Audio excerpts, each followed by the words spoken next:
দক্ষিণের দ্বীপ জেলা ভোলার সড়ক যেন মৃত্যুফাঁদ। বেশিরভাগ রাস্তায় খানাখন্দ ও বড় বড় গর্তে ভরা। বেহাল পৌর ভবন, বকফরা ও ইলিশফরা এলাকার রাস্তাগুলো।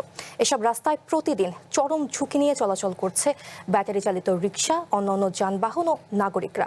অতি গুরুত্বপূর্ণ রাস্তার কাজে কর্তৃপক্ষের উদাসীনতায় বিক্ষুব্ধ পৌরবাসী। বছরের পর বছর ধরে পড়ে থাকা রাস্তাগুলো সংস্কারের দাবি নাগরিক সমাজের। এদিকে পৌর কর্তৃপক্ষের দাবি সংস্কার চলছে। কাগজে কলমে প্রথম শ্রেণীর পৌরসভা, অথচ বাস্তবে এর কোনো চিহ্ন নেই সড়কে। বর্ষায় পানি জমে সড়কে, যাতায়াত হয়ে ওঠে দুর্বিষহ। সড়কগুলোর সংস্কারও হয়নি 2 দশকে। শহরের ওয়েস্টার্ন পাড়া খসরু মিয়ার মোড় থেকে উকিলপাড়া টাউন স্কুল পর্যন্ত 1.5 কিলোমিটার রাস্তাটি সংস্কার করা হয়েছিল 2006 সালে। এরপর আর এই সড়কে নজর দেয়নি কর্তৃপক্ষ। পরে 2013 সালে বিভিন্ন বাসাবাড়িতে গ্যাসের সংযোগ দিতে গিয়ে রাস্তাটির শতাধিক জায়গা কাটা হয়। এরপর কেটে যাওয়া অংশ আর মেরামত করা হয়নি। নির্মাণে নাম্বার 1 শাহ সিমেন্ট।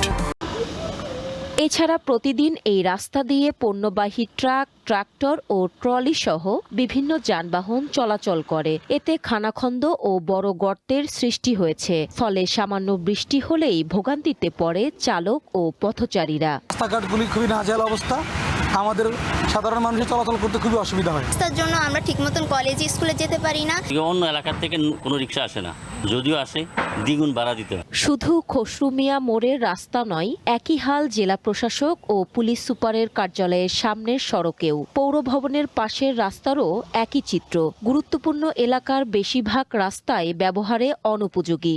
শহরের অলি গলিতেও নেই সংস্কারের কোনো ছাপ। বছরের পর বছর ধরে ভাঙা রাস্তায় চরম দুর্ভোগে পড়েন এলাকাবাসী। রাস্তা ভাঙার কারণে আমাদের গাড়ির কন্ট্রোলও জ্বলে যায়, মোটর জ্বলে যায়, গাড়ির ব্যারিং ভেঙে যায়, যাত্রী নিয়ে কষ্ট হয়। গাড়ি রাস্তায় চললে আমরা সপ্তাহে যা ইনকাম করি তার চেয়ে বেশি খরচ করা লাগে। আমাদের রাস্তাটি যাতে অতি দ্রুত সংস্কার করা হয়, এই জন্য সকলের কাছে আহ্বান জানাচ্ছি। পৌর কর্তৃপক্ষ বলছে, এরই মধ্যে পৌরসভার নিজস্ব অর্থায়নে কিছু রাস্তা সংস্কার করা হয়েছে। পাশাপাশি অন্যান্য রাস্তার সংস্কারের জন্য মন্ত্রণালয়ে প্রকল্প পাঠানো হয়েছে।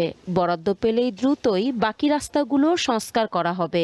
নিয়ম নীতির মধ্য থেকে আমরা সংস্কার কার্যক্রমগুলো নিয়মিতভাবেই আমরা চালিয়ে যাচ্ছি। বাকি যে সংস্কারের যে প্রয়োজনীয়তা দেখা দিয়েছে, আমরা গতকালকেই মিটিং করেছি এবং আমরা এমার্জেন্সি ভিত্তিতে এই সংস্কারগুলো আমরা সম্পন্ন করব।